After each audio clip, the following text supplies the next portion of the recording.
Hello everyone. I am coming to you post excruciatingly horrible horse kicking you in the chest type of experience with eating a little too much. I totally survived. I am very happy to report. I just wanted to come and talk to you about what, I'm dealing with on a day-to-day basis. I can't remember how many weeks I am out now. 8 or 9, something like that. Maybe 10, I don't know. It's been about a month. No, 2 months, there we go, since my surgery. And I'm back on normal foods. So what I had done last week was I ate a couple of bites of my leftover lunch and ran into my chiropractor, came back out, forgot I had taken a couple of bites, and then ate a couple more bites. It was horrible, and I don't recommend it. If you haven't seen it, go ahead and watch it. I'll put a link to it somewhere. I don't know how to do it on the thing. I'm still learning about editing videos and stuff like that, I don't know anything about video, but I'm working on it. I've figured a few things out. So yeah, I'm a little bit technically inclined, but otherwise not. I just kind of wanted to touch a little bit on kind of the emotional side of things. I had just recently started seeing a therapist regarding my relationship with food, because that has not changed. I can tell you right now, I want the things that I had wanted before. I mean, there's some people out there that don't have that issue, and that's perfectly normal, for people to have a kind of like a complete total brain surgery along with their bariatric surgery. I was not so lucky, and I still want to be friends with food, and I still want to run to food when I have issues. I've been very candid about that I'm a religious person. I believe in God. I believe that Jesus Christ is my Lord and Savior, and I have no apologies for that whatsoever. And I will constantly refer to that as a source of comfort. Sometimes God has us go and reach out to a person, or a person reaches out to us to help us. Right now, I feel like my place to do that is with a counselor.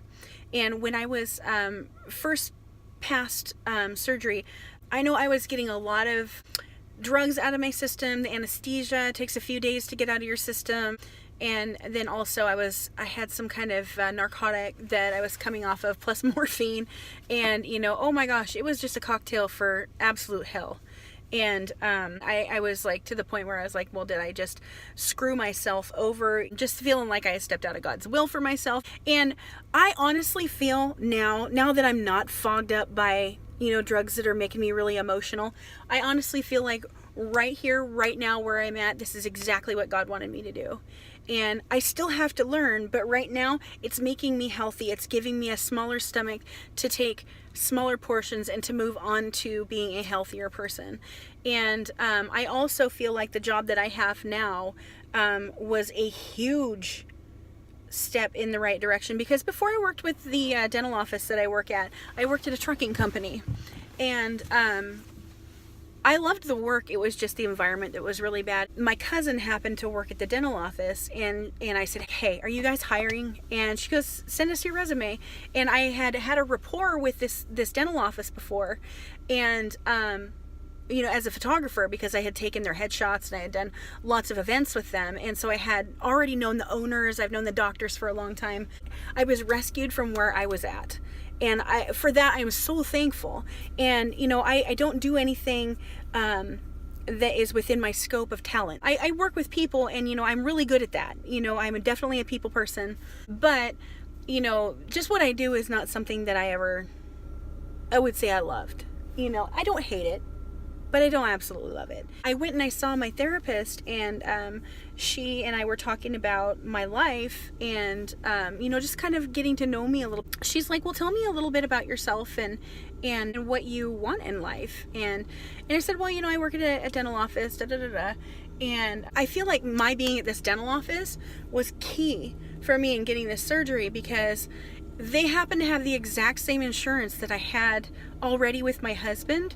And so I ended up dual covering with this, and ended up having no cost for my surgery whatsoever. So that was amazing. And so I really feel like that God put that into play as well. And maybe that's the reason I was working there, because my previous job did not have that. It had a completely different insurance. And while I was covered there, I just didn't, it wouldn't have been the same at all. By the time I did have surgery, it was a day after I got dual covered. Anyway, I better start driving here because I gotta go back to work. But I'm gonna keep talking. Oh, there's some teenagers that are vaping like cool vapists. Yeah, you're super cool, dude. All right, Lincoln, anytime. You can go faster than 4 miles per hour. Yep. Okay, there we go. I ended up seeing this gal, and she was like, she kept bringing up my past as a photographer. And now the reason that I'm not a photographer anymore, or at least not very often, is because I got burned out. And the reason I got burned out is because I often would cave, you know, and I would often not give away, but compromise my own pricing structure and listen to sob stories and whatnot. And I mean, I was just a pushover, you know, because I have a big heart and I want to make sure that people, you know, are taken care of. But the problem is that photography is not a necessity; it is a luxury.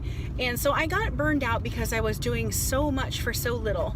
I mean, it wasn't so little; it was more than I make now. She kept coming back to that, and I said, or she said, "You really need to be pursuing this."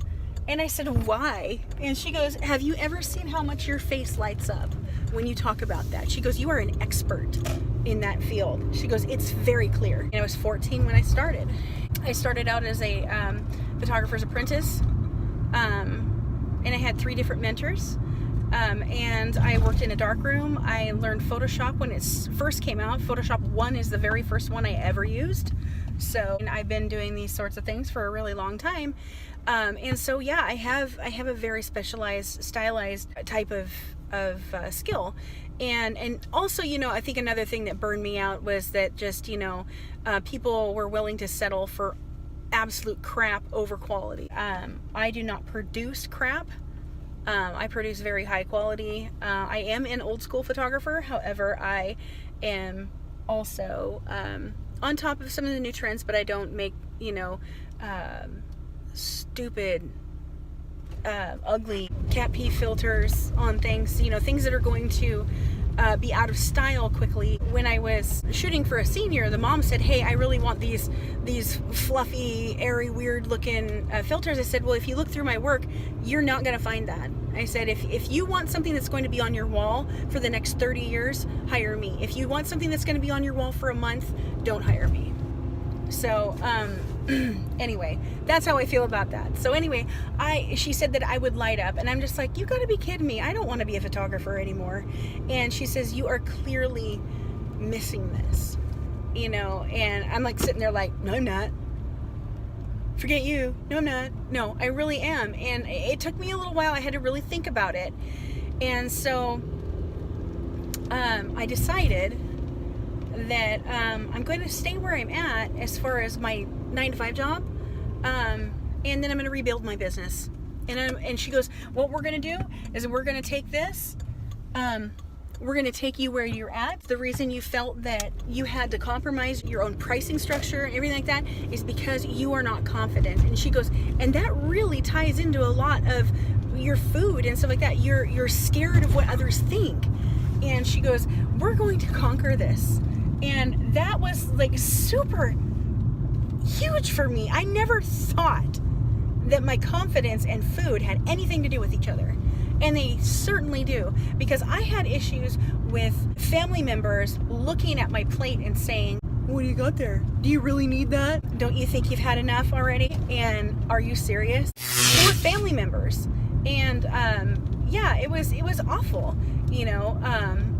And so it really gave me a complex. I mean, clearly. Even now, I told my counselor, I messaged her the other day, I said, "I don't like staying at work. You know, I'll make my lunch, but I'll go somewhere else." That's what I'm doing today. But, you know, the only reason I'm doing that today is because we had trainees in our break room, and I couldn't actually stay in there. So anyway, I ended up going out. You know, I just don't like eating in front of people, because even now, people are like, "Oh, do you think you should have that?" like even today I had an Atkins, I don't know, some kind of snack bar, and one of the girls in my office, I mean, it was sitting on my desk, one of the girls in my office, she went and she was like, oh, you got candy today? I said, this is sugar-free. I said, don't worry about it. She goes, it looks like a Baby Ruth. I said, it tastes like a Baby Ruth, and it was good. I don't like it when people have anything to say about what I'm eating. It's none of their business. But, you know, people, especially now that I have a very visible weight loss, they have something to say about it. I mean, they always comment on my food, you know, always. And I really don't like that. It's always been a real sore spot for me for having to give an account for what I'm eating. It's stupid. So yeah, that's, you know, kind of where I'm at, you know, but I want to encourage you right now, if you have issues that are deep down and you're upset or anything like that, seek help, seek counseling, see if there's a bariatric support group in your area. Message me. You know, I'm not a counselor, but I would love to help you. I would love to encourage you, because, you know, the last thing I want is for somebody to hurt. And, being a bariatric patient, there's a lot of emotional things that go through this. If you are a Kaiser Permanente member, they have a lot of resources for people who are either considering bariatric surgery or have already had it. And if you have had it and you are not a Kaiser member, you can find Kaiser support groups, and you are completely welcome at them. They don't cost any money, and if you've had the surgery or if you're considering the surgery, you know, you can get into their groups, not a problem. I just want to encourage you all to, you know, just kind of look at yourself in an emotional way, you know, because I know that there's a lot of folks that end up relapsing into heavier situations again because they haven't dealt with that emotional side of the food issue. Oh gosh, it's so real. It's so real. I don't want for you to be that way, and I don't want for me to be that way either, to go all this way to have such an extreme surgery done to modify your body in order for you to lose weight only to gain it back. To me, that is even more difficult than dealing with the day-to-day food stuff. I mean, I can't even fathom what it would be like to regain the weight that I've already lost. I couldn't imagine being 317 pounds again. And so there's help. There are people that want to love on you. And, you know, there's even online counseling. I've actually done that before, and it was pretty great, you know, and it was, I think it was like $30 a week, but, you know, it was definitely worth it. The gal that I talked with, she was always so encouraging, you know, and the first person that I was with, I didn't click with. And the same thing at Kaiser. The first person I was with, I didn't click with. And in fact, I thought he was... I shouldn't say bad words. He was a poop face. And I didn't like... He was really, really impressed with himself and how much he knew. He let me know all the things that he was impressed with about himself. So, once again, you know, I just wanted to just reach out to you and say, just grab onto that emotional stuff. Think about the things that cause you to overeat, and if you need somebody to cry with, if you need anything like that, you know, I'm here for you at Mandy McBypass on Instagram. You can reach me there. And I don't have a Facebook page for this setup just yet, but I think I might. But anyway, I just, you know, I just want to encourage you to try to look at your emotional health and well-being, as well as the physical that goes with it all. So anyway, I got to get back to work, and I know I'm still driving, but I'm almost there. I'm on the same, well, I'm almost on the street.